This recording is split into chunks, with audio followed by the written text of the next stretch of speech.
गोल मंत्रा परिवार में मैं अमित प्रताप आप सभी लोगों का स्वागत करता हूं। मेरी 4 वीडियो आ गई है, ये 5वीं वीडियो है जिसमें हम परिमेय संख्या के बारे में पढ़ेंगे।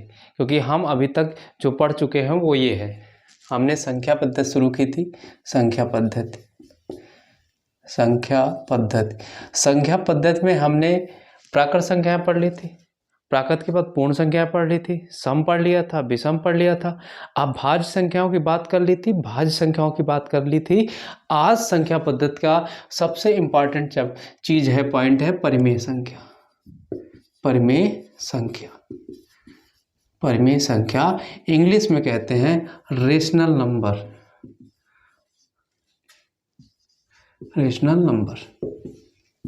परिमेय संख्याएं होती क्या है पहले जानना ये जरूरी है। तो परिमेय संख्याएं भिन्न का रूप होती हैं। भिन्न हम जानते हैं, भिन्न इस रूप में लिखी जाती है। जो संख्याएं भिन्न रूप में लिखी जाए वो परिमेय होती हैं। तो परिमेय संख्या मतलब P/Q, ये होता है अंश, ये होता है हर। और लेकिन Q कभी भी 0 नहीं हो। मतलब परिमेय संख्या वह संख्या है जिन्हें P/Q के रूप में लिखा जाना चाहिए और Q का मान कभी 0 नहीं होना चाहिए। तथा P तथा Q पूर्णांक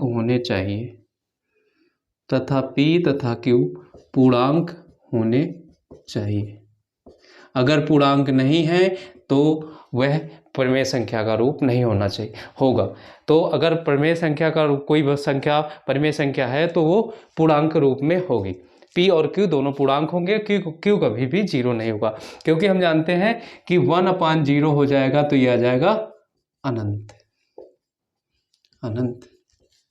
तो अब आगे चलते हैं। तो ये आपका कभी भी इस पे केस नहीं बनेगा। अब चलते हैं परिमेय संख्याओं के उदाहरण लेते हैं। तो परिमेय संख्या के पहले उदाहरण पे देते हैं। जितनी भी प्राकृतिक संख्याएं होती हैं, प्राकृतिक संख्याएं होती हैं, भाज्य संख्याएं होती हैं, यौगिक संख्याएं होती हैं, सभी इसके अंदर आ जाती हैं। कोई इससे बाहर नहीं है। तो आपकी 1 भी परिमेय संख्या है, 2 भी परिमेय संख्या है, 3 भी परिमेय संख्या है, -3 भी परिमेय संख्या है, -5 भी परिमेय संख्या है। क्योंकि परिमेय संख्या परिमेय संख्या के अंदर पूर्णांक संख्याएं भी आती हैं और पूर्णांक संख्या के अंदर प्राकृत संख्याएं भी आती हैं और पूर्ण संख्याएं भी आती हैं। तो जितनी चीजें पूर्णांक के अंदर आएंगी वो सब परिमेय संख्या के अंदर होंगी, चाहे वो अभाज्य हो या भाज्य संख्या हो। अब अगर क्योंकि अब जैसे ये है तो इसे 1/1 लिख सकते हो, 2/1 लिख सकते हो, मतलब इन्हें भिन्न रूप में लिखा जा सकता है। इसी तरह 0 लो, 0 है कि नहीं, तो देखो 0/1 लिखा जा सकता है, अतः ये भी एक परिमेय संख्या है। इसी तरह अगर लिखा हो -4/5 तो ये भी परिमेय संख्या है। उसमें भिन्न का उचित या अनुचित या विषम भिन्न होने का कोई मतलब नहीं रहता। अगर कोई चीज़ भिन्न रूप में लिखी जा सके या अंश हर के रूप में लिखी जा सके तो वह परिमेय संख्या कहलाती है। अगली बात, अगर अंडर रूट में कोई संख्या अंडर रूट में लिखी है और अंदर लिखा हुआ मान एक पूर्ण वर्ग है, पूर्ण वर्ग होने के कारण उसका वर्गमूल निकाला जा सकता है, तो वह भी एक परिमेय संख्या होगी। अब जैसे 144 लिखा है अंडर रूट के अंदर और 144 पूर्ण वर्ग संख्या है, इसीलिए आपकी ये परिमेय संख्या होगी। इसी तरह 169 लिखा है तो ये भी एक परिमेय संख्या होगी। मतलब पूर्ण वर्ग संख्याएं जिनका पूर्ण वर्गमूल पूर्णतः निकाला जा सकता है वो भी परिमेय संख्याओं के अंतर्गत आती हैं। अब इसी तरह अगर लिख दिया जाए 8 √8 तो क्या यह परिमेय संख्या होगी? तो ये परिमेय संख्या नहीं होगी, क्योंकि इसका वर्गमूल निकाला नहीं जा सकता। वर्गमूल नहीं निकाल सकते हैं। अगर यहाँ पे 3 होता तो ये आपकी जरूर परिमेय संख्या होती, लेकिन इस रूप में ये परिमेय संख्या नहीं होगी। इसलिए कह सकते हैं 8 का वर्गमूल रूप में परिमेय संख्या नहीं होगा, लेकिन घनमूल रूप में वो एक परिमेय संख्या होगी। इतनी चीज परिमेय संख्या है। परिमेय संख्या के बारे में होता है कि परिमेय संख्याओं के जो मान होते हैं या तो वो आवर्ती होंगे, आवर्ती मतलब वो लगातार दोहराएंगे, या शांत हो जाएंगे, या तो पूर्णतः खत्म हो जाएंगे। या तो शांत हो जाएंगे, या तो आवर्ती और अशांत रहेंगे। ये 3 चीजें उस पे आती हैं। अब आगे चलिए उसके मान देख लेते हैं। इसको थोड़ा मिटा देते हैं।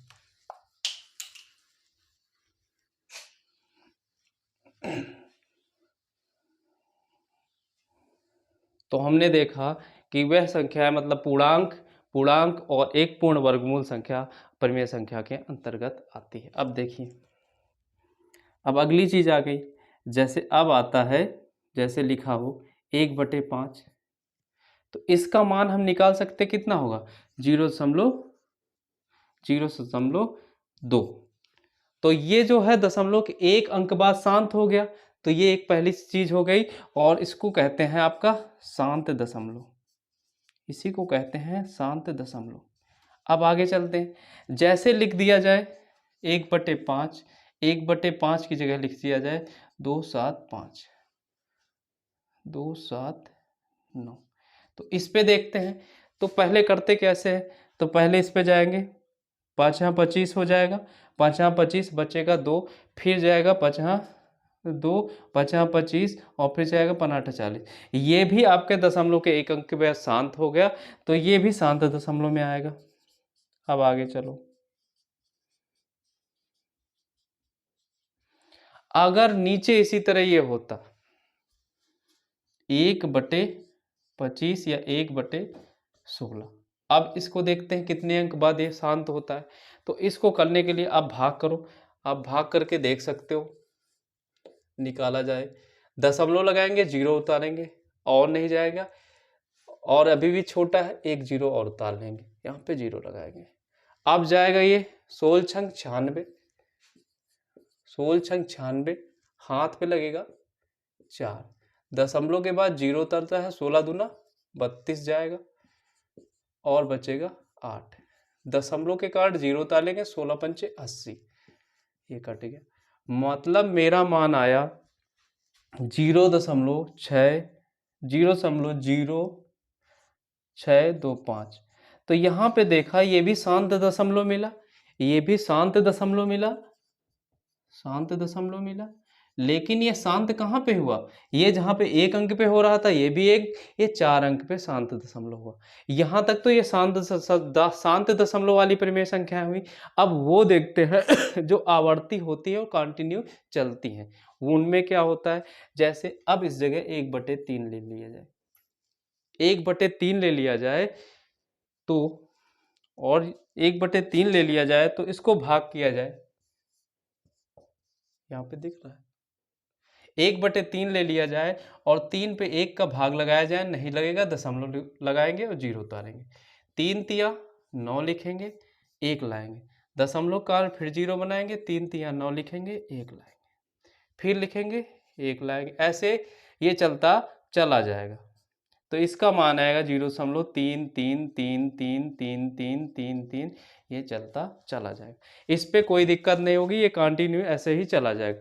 अब देखो, ये शांत नहीं है, ये है अशांत, ये कैसे फॉर्म पे है, अशांत दशमलव, और इसी को इंग्लिश में कहा जाता है शांत वाले को टर्मिनेटिंग डेसिमल नंबर, और इसे कहते हैं नॉन टर्मिनेटिंग डेसिमल नंबर। अब ये शांत होने के साथ साथ देखिए, एक ही संख्या लगातार अपने आप को दोहरा रही है, एक ही संख्या लगातार अपने आप को दोहरा रही है, इसीलिए अशांत दशमलव तथा आवर्तीय, यहाँ पे नहीं आ रहा है, अशांत दशमलव, यहाँ तक आ रहा, अशांत दशमलव या आवर्ती दशमलव संख्या है, आवर्तीय दशमलव संख्या है, आवर्ती दशमलव रूप है, क्योंकि इसमें एक जो संख्या है, आप संख्या को देखेंगे तो ये जो संख्या है इसमें, ये संख्या कंटिन्यू अपने आप को दोहरा रही है, 3 आ रहा है, 3 आ रहा है, 3 आ रहा है, 3 आ रहा है, 3, तो आवर्ती दशमलव का है। और ये एक अशांत दशमलव नंबर है। अशांत क्यों है, क्योंकि इसका मान खत्म नहीं किया जा रहा, लगातार जा रहा, कहाँ तक जाएगा ये हम नहीं संभव कर पाएंगे, तो यही ऐसे चलता है। ये अशांत दशमलव है, इसको इंग्लिश में कहते हैं नॉन टर्मिनेटिंग, टर्मिनेटिंग, और ये आपका टर्मिनेटिंग होता है। टर्मिनेटिंग होता है। आवर्ती दशमलव को रिकरिंग कहते हैं, रिकरिंग डेसिमल। आवर्ती दशमलव को रिकरिंग नंबर कहते हैं, उस पर कोई दिक्कत नहीं। और जब आवर्ती नहीं होगा तो वो नॉन रिकरिंग नंबर होगा। अब एक चीज को और समझते हैं, इसको थोड़ा और मिटाते हैं।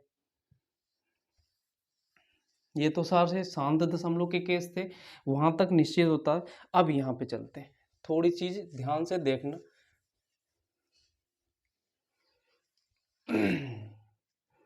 सामने जीडी का एग्जाम लगा है, तो सीरियस होकर तैयारी करो। जो भी चीज़ें इस पे नहीं है उनको समझो, अच्छे से समझो, और एग्जाम के लिए कंटिन्यू प्रिपरेशन पे लगे रहो। अब रात दिन देखने का टाइम नहीं है, पेपर का टाइम है, तो जितना ज़्यादा वक्त बिता सको क्वेश्चनों के साथ उतना बिताओ। देखिए 1/3 हमने मान निकाला था 0 3 3 3 3 3 3 ऐसे निकाला था। तो जब ऐसे लिखते यही आपका आवर्ती दशमलव है जिसको रिकरिंग नंबर कहते हैं, या आपका ये कंटिन्यू चल रहा नहीं शांत हो रहा है तो नॉन टर्मिनेटिंग नंबर कहते हैं। और ये परिमेय संख्याओं की एक मतलब विशेषता होती है। इसी को आप लिख सकते हो, जब कोई संख्या लगातार अपने आपको दोहराए तो इसको ऐसे लिखा जा सकता है 0.3 बार। इसको ऐसे भी लिखा जा सकता है, इसको ऐसे भी लिखा जा सकता है, इसको ऐसे भी लिखा जा सकता है। तो एक ही बार को मतलब अगर एक ही संख्या लगातार ऐसे अपने आप को दोहरा रही है, लगातार ऐसे दोहरा रही है, तो इसको ऐसे लिखा जा सकता है। तीनों के मान एक ही आएंगे। इसको करोगे तो 3/9, इसको करोगे तो 33/9, और इसको करोगे तो 333/9। और जब इनको हल करोगे मान एक ही आएगा, मान में फर्क नहीं पड़ेगा। मतलब अगर कोई संख्या कंटिन्यू अपने आप को दोहरा रही है तो इन तीनों रूपों में वो बराबर मान देगी, उसमें अंतर नहीं आता है। अब देखिए आगे, इतनी चीज हो गई। उसके बाद इसका दूसरा रूप होता है, उस पे क्या होता है, वो नंबर ऐसी होती है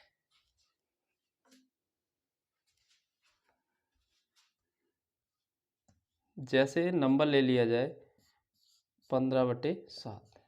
इसको देखते हैं क्या इस पे वो ऐसी कंडीशन बन रही कि नहीं। अगर वैसी कंडीशन बनती है तो देख लेंगे। जैसे अब करते हैं, इसका भाग लगाओ, इसका भाग लगाओ 7 और 15। 7 दूना 14 हो गई, एक बार गया, हाथ लगा 1, दशमलव लगा लिया, 0 उतार लिया, कितने बार गया, एक बार गया, आपका आया 3। 3 आया, 3 आया और 3 के बाद दशमलव लगाया और 0 उतारा, दशमलव लगा था 0 उतार लिया, 7×4 = 28, 8 गया, हाथ लगा आपका 2, यहाँ पे लिख रहे हैं। इसके आगे यहाँ पे लिख रहे हैं, नीचे आया 2 लगा, 28 से घट गया 2 आया, दशमलव का 0 उतारा, फिर ले गए 7 दूना 14 बचा 6, 7 दूना 14 बचा 6, दशमलव के कारण फिर उतारा, 7×8 = 56, फिर उतारा 4, फिर उतारा 4 आ गया, फिर उतारा 4 आ गया, फिर दशमलव के कारण 0 उतारा, और 7×5 = 35, 7×5 = 35, और ये आपका आ गया 5। अब यहाँ से दशमलव के बाद 0 उतारेंगे तो यह आ जाएगा 7×7 = 49, और यहाँ से आ जाएगा 1, दशमलव होके 0 आ जाएगा। फिर 7 एकम 7, और फिर आएगा ये 3। मतलब यहाँ से इसने फिर से अपने आप को दोहराना शुरू किया है, यहाँ से इसने फिर अपने आप को दोहराना शुरू किया है, 1 4 2 वाली कंडीशन फिर इसमें यहाँ से आने लगी है। तो मतलब आपका 15.7 करोगे तो ये आएगा 2.142857, 1 दशमलव, फिर 1 4 2 8 5 7, ऐसे करके ये कंटिन्यू आता रहेगा, और यही बार रूप में हो जाएगा 2.142857 बार।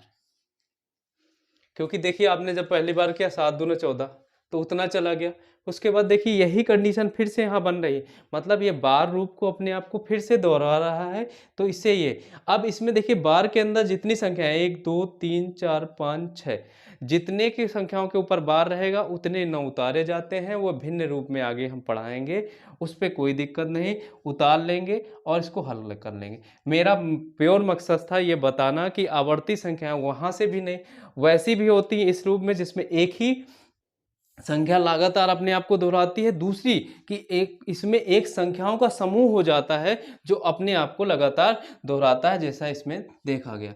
ये भी जो संख्या है ये भी अशांत दशमलव संख्या है, अशांत दशमलव संख्या है, अशांत दशमलव संख्या है अथवा आवर्ती संख्या है। आवर्ती संख्या है यानी रिकरिंग नंबर है, आवर्ती संख्या है, आवर्ती दशमलव संख्या है, क्योंकि ये अपने आप को लगातार दोहरा रही है इसीलिए आवर्ती। अशांत इसलिए है क्योंकि इसका मान लगातार जाएगा इसीलिए ये अशांत है।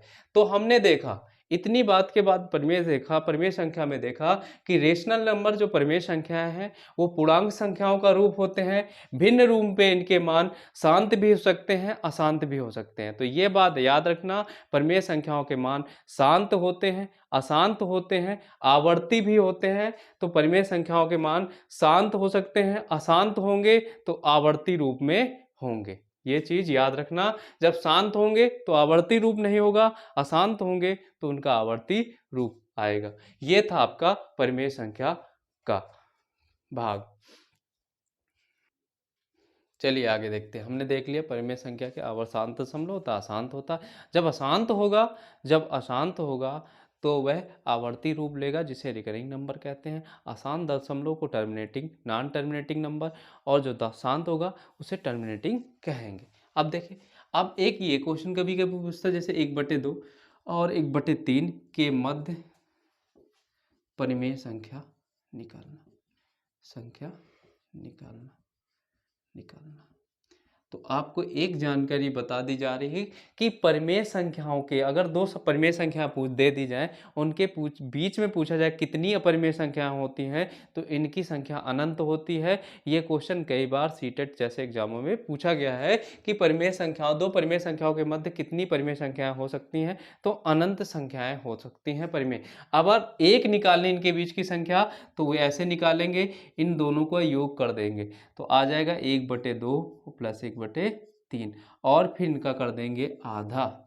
मतलब मध्य की परिमेय संख्याएं निकालने के लिए हम दोनों संख्याओं का योग करेंगे और फिर आधा करेंगे। जब इनका योग करेंगे 3 का गुणा 1 में होगा, इधर आ जाएगा 3, इसका गुणा इस पे होगा 2 आ जाएगा नीचे, 3 दूना 6 और बटे 2, और ये हो जाएगा 5 और बटे 6 और बटे 2, और ये हल होके आ जाएगा 5/6 गुणे 2 यानी 5/12।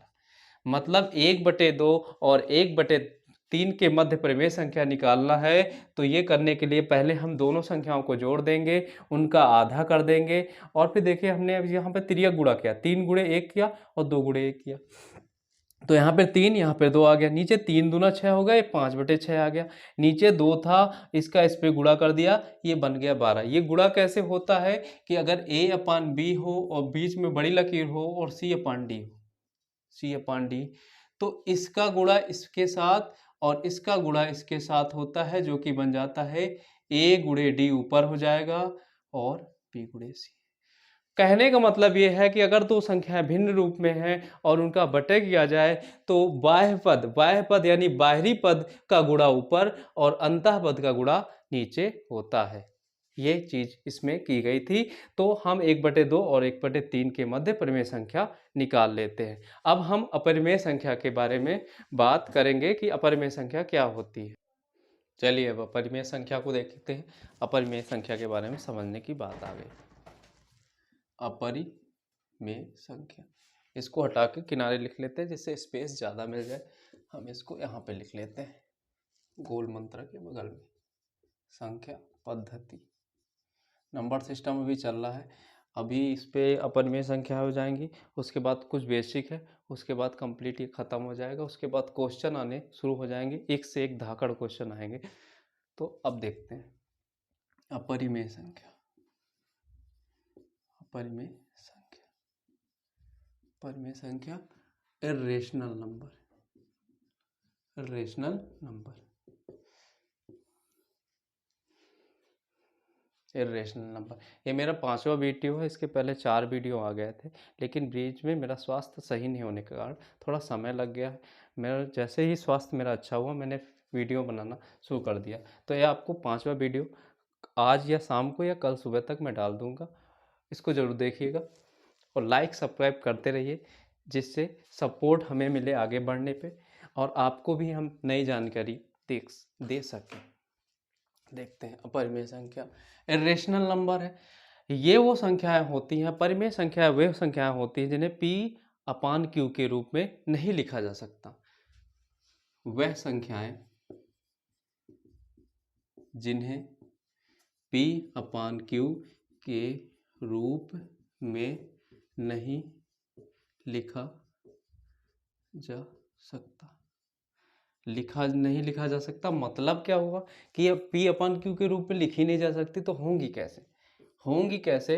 तो ये चीज़ यहाँ पे ध्यान दो, ये वैसी संख्या होती, इसमें ज़्यादातर वैसी संख्याएं होती हैं जिनके पूर्ण वर्गमूल नहीं निकलते हैं। तो अंडर रूट के अंदर की जितनी संख्याएं होती हैं इनके अंदर आती हैं, कोई चिन्ह आएगा तो इनके अंदर आता है। तो अपरिमेय संख्याओं में आएगा आपका अंडर रूट 2, मान नहीं निकलता।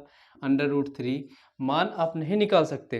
Under root 5, under root 7, under root 11, under root 9, ये नहीं होगा क्योंकि इसका वर्गमूल निकाल सकते हैं। तो पूर्ण वर्ग संख्याओं जिनका वर्गमूल निकल सकता वो नहीं होंगी, वो होंगी जिनका वर्गमूल हम नहीं निकाल सकते, वे संख्याएं इसमें आएंगी। इसके अलावा अगर कोई चिन्ह है, जैसे पाई है, ई का चिन्ह है, ये भी इसी के अंतर्गत आता है। अब पाई प्लस ई भी लिखे तो डरना नहीं, अगर कोई परिमेय अपरिमेय में अपरिमेय जुड़ता है तो अपरिमेय ही रहता है, उसका रूप नहीं बदलता।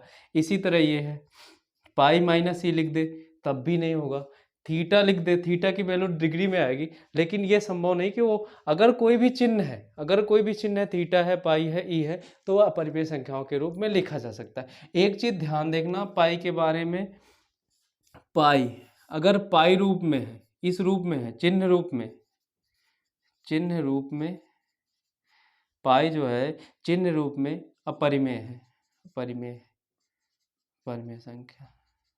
लेकिन अगर पाई का मान दे दे जैसे 22/7, तो अब तो यहाँ पे भिन्न रूप हो गया, तो ये आपकी परिमेय संख्या हो जाएगी।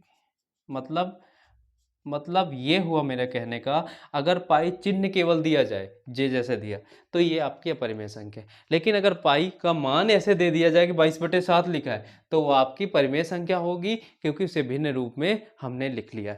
ये चीज़ इतनी हो गई अपरिमेय संख्याओं के बारे में। एक चीज़ और ध्यान रखना कि अपरिमेय संख्याएं सदैव अशांत दशमलव संख्याएं होती हैं। अपरिमेय संख्याएं, देखिए परिमेय संख्याओं में मान शांत भी आते थे, अशांत भी आते थे, लेकिन अशांत आते थे तो आवर्ती होते थे। इनमें क्या है कि अपरिमेय संख्याएं सदैव अशांत दशमलव, अशांत दशमलव, अशांत दशमलव होंगी, मतलब ये शांत तो नहीं होंगी और इसमें आवर्ती भी नहीं आएगा।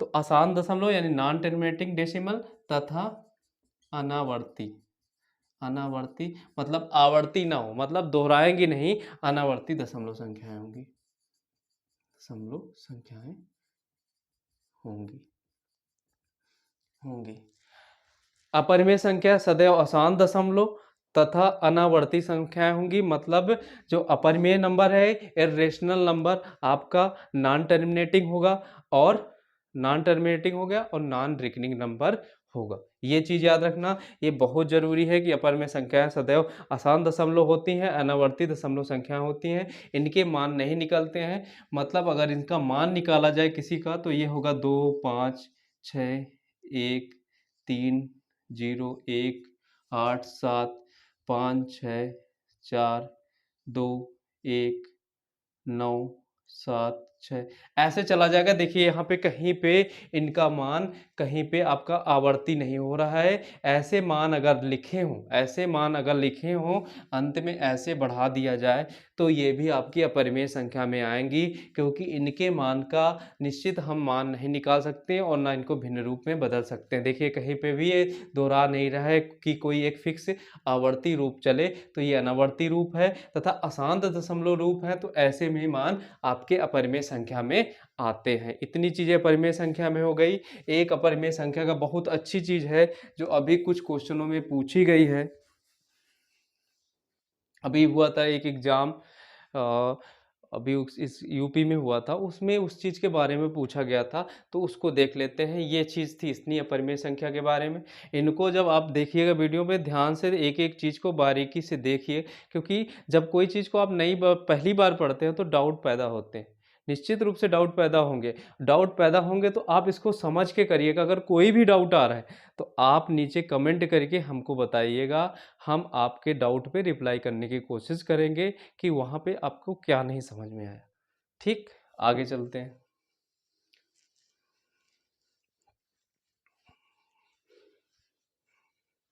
और कंटिन्यू आप क्लासें लेते रहो, जिससे कि अगर बीच में देखोगे तो आपको समझ में नहीं आए, तो कंटिन्यू क्लास लेना आवश्यक है, वो बहुत ज़रूरी है। आप किसी भी टीचर को पढ़िए लेकिन कंटिन्यू पढ़िए। कोई भी टीचर को एक दिन पे आप जज नहीं कर सकते। आगे चलते हैं। अपरिमेय संख्या एक अपरिमेय संख्या में ऐसा रूप होता है। अब वहाँ पे एक चीज़ याद ये भी ध्यान रखिएगा, √2/1 नहीं लिखा जा सकता, क्योंकि भिन्न रूप में दोनों पूर्णांक होते हैं और √2 आपका पूर्णांक नहीं है, इसीलिए इसे भिन्न रूप में नहीं लिखा जा सकता। ये चीज़ याद रखिएगा। अब कई चीज़ें पूछता है, जैसे क्या कोई भी कभी भी ऐसे लिखा हो, ये तो पूछेगा क्या, कोई जैसे ये परिमेय संख्या हो गई, परिमेय संख्या की पूछेगा, परिमेय संख्या, और ये क्या है अपरिमेय संख्या। पूछेगा परिमेय और अपरिमेय संख्याओं का योग क्या होगा, तो आप बताओ योग क्या होगा। इसको हल कर सकते हैं, नहीं कर सकते हैं। तो परिमेय और अपरिमेय संख्याओं का योग सदैव अपरिमेय संख्या होता है। एक चीज ये होती है परिमेय संख्या। दूसरी चीज है अगर दो ये क्या है अपरिमेय संख्या। अगर दो अपरिमेय संख्या का गुणा कर दिया जाए तो ये परिमेय संख्या के रूप में बदल जाए, लेकिन समान होने चाहिए। अगर दो समान परिमेय अपरिमेय संख्याओं का गुणा किया जाए तो ये आपके आ जाएगा √2 हट जाएगा, ये 2 परिमेय संख्या। लेकिन एक कंडीशन और होती है, अगर ये √2 हो और ये √2 हो और ये √3। अब देखो, अब ये तो अलग अलग अपरिमेय संख्या, तो यहाँ पे आएगा √6, जिसकी वैल्यू आप नहीं निकाल पाएंगे, ये परिमेय संख्या।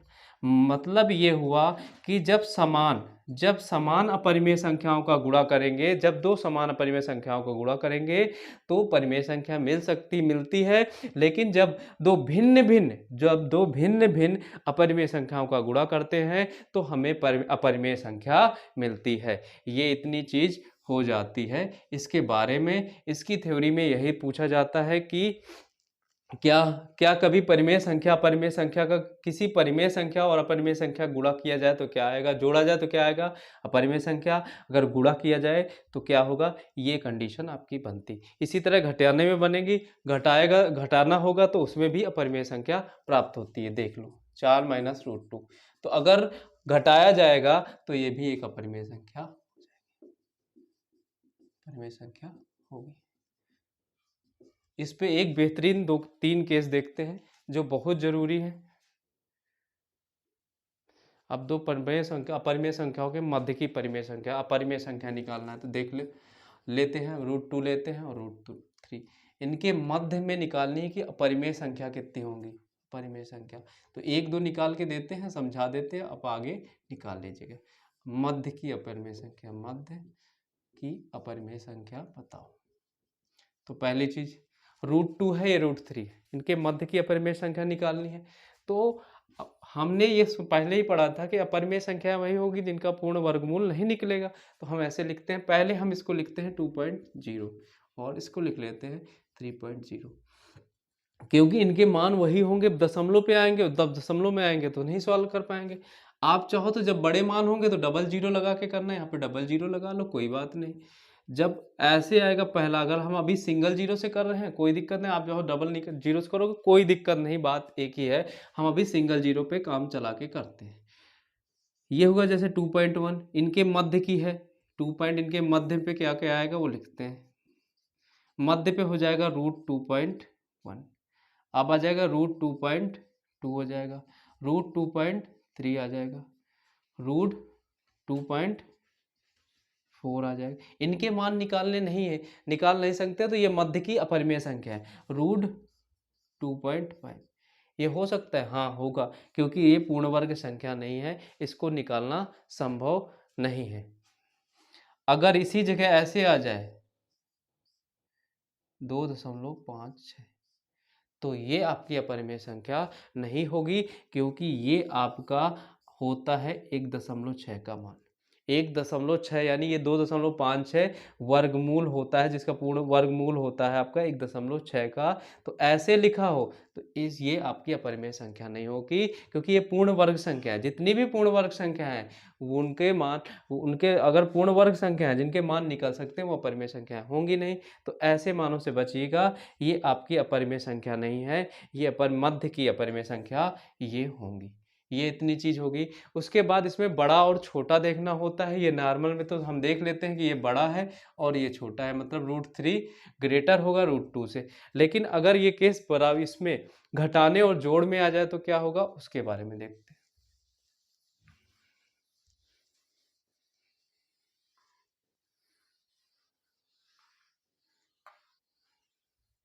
हैं। घटाने और जोड़ वाले में केस होता कैसे है, होता ऐसे है, 3 केस होते हैं। केस फर्स्ट लिखते हैं, केस 2 लिखते हैं और केस 3। केस 3 ये क्वेश्चन है जो इस पे आ सकते हैं, वो क्या क्या है उसको। केस फर्स्ट में होता है कि अगर ऐसा दिया,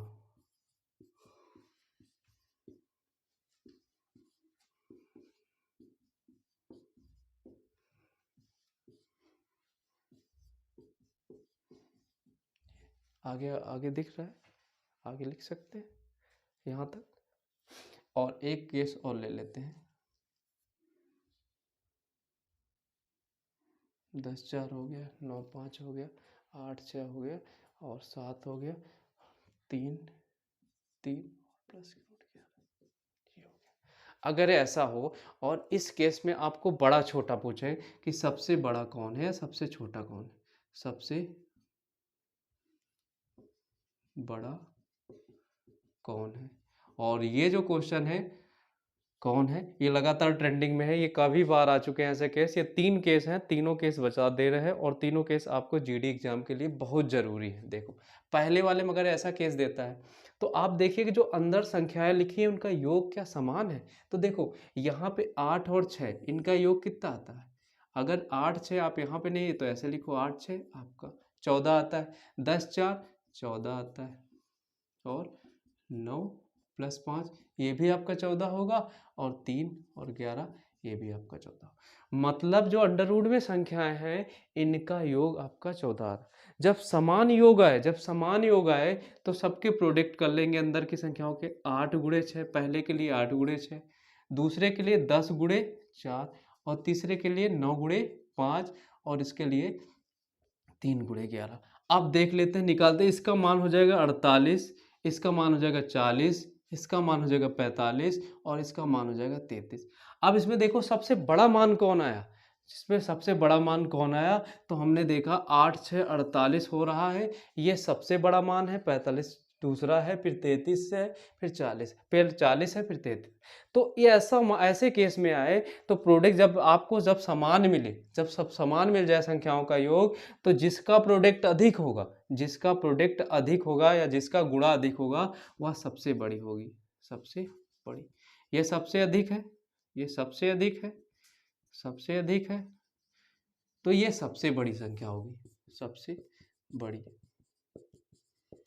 और जिसमें सबसे कम होगा वो सबसे छोटी, ये सबसे कम है तो ये सबसे छोटी, सबसे छोटी, सबसे छोटी होगी। ये क्वेश्चन कई बार पूछा गया है, सबसे बड़ी और सबसे छोटी निकाला, तो आप बस इतना देखना कि इनका योग क्या समान है, योग समान है तो प्रोडक्ट कर लेना, जिसका प्रोडक्ट ज़्यादा है वो सबसे बड़ा, जिसका प्रोडक्ट कम है वो सबसे छोटा होगा। इसमें आप आरोही क्रम भी पूछा जा सकता है, बड़ा और छोटा भी पूछा जा सकता है। केस नंबर 2 देखते हैं जो माइनस में हो।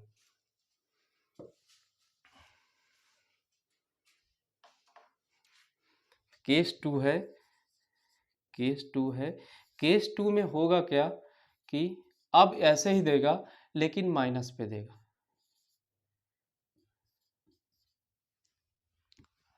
दूसरा ले लिया जाए, क्यों उसको लिया जाए, अब ले रहे हैं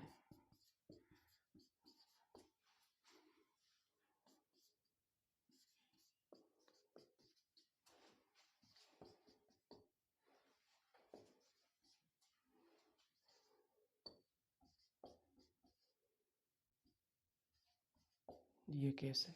देखो अब इसमें माइनस लगा है और कुछ नहीं है, केस वैसे है। देखिए इसमें भी जोड़ोगे तो 10 आपका 9 प्लस 9 और यहाँ पे 15 प्लस 4 सब बराबर आ रहा है, और ये 11 प्लस 8 ये भी बराबर आ रहा है, 13 प्लस 6 ये भी बराबर आ रहा है। वैसा ही केस है, 3 ही केस बनते हैं। अब इसमें माइनस लगा हुआ है, लेकिन योग जब अंदर के अंकों का करते हैं तब बराबर होता है। जब ऐसा हो तो हम प्रोडक्ट करते हैं, 10 गुणे 9 करेंगे, इस पे क्या है 15 गुणे 4 करेंगे, इस पे क्या है 11 गुणे 8 करेंगे, और इसमें 13 गुणे 6 करेंगे। 13 गुणे 6 करेंगे, ये 10 9 90 होगा, ये 15 चौको 60 होगा, ये 11 8 88 होगा, और ये 13 छंग 78 होगा। इतना हो जाएगा। जब ऐसा है तो अब ये निकल गया, तो अब इसमें देखो किसका प्रोडक्ट अधिक है, इस पे जिसमें अधिक होगा ये उल्टा हो जाएगा, जिसका प्रोडक्ट में अधिक होगा वो सबसे छोटा होगा। माइनस वाले में जिसका प्रोडक्ट अधिक होगा वो सबसे छोटा होगा, और जिसका प्रोडक्ट कम होगा, किसका कम है 60 का, ये सबसे बड़ा, सबसे बड़ा।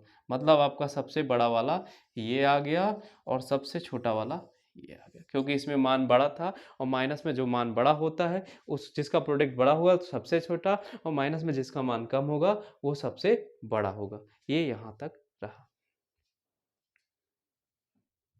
2 केस हो गए थे, पहले वाले में जोड़ने, दोनों में जोड़ना था। ये देखो तीसरा केस, देखो इसमें 7 5 12 5 3 8 हो रहा है, और 9 7 16 11 9 आपका 20 हो रहा है। मतलब योग से नहीं बन रहा है, लेकिन अंतर देखो तो 7 माइनस 5 2, 5 माइनस 3 इस पे भी 2, 9 माइनस 7 इस पे भी 2, और 11 माइनस 9 इस पे भी 2।